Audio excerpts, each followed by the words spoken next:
صحیح بخاری کتاب وحی کا بیان باب کیفیت وحی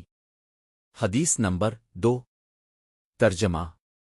ہم کو عبداللہ بن یوسف نے حدیث بیان کی، ان کو مالک نے حشام بن عروہ کی روایت سے خبر دی، انہوں نے اپنے والد سے نقل کی، انہوں نے المومنین عائشہ صدیقہ صلی اللہ علیہ وسلم سے نقل کی، اپنے فرمایا کہ ایک شخص حارث بن حشام نامی نے نبی کریم سے سوال کیا تھا کہ آ رسول اللہ،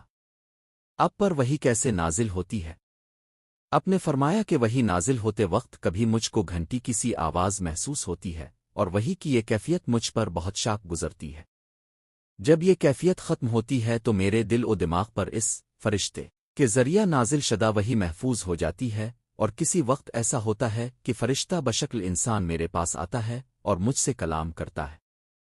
پس میں اس کا کہا ہوا یاد رکھ لیتا ہوں۔ عائشہ صلی اللہ علیہ وسلم کا بیان ہے کہ میں نے سخت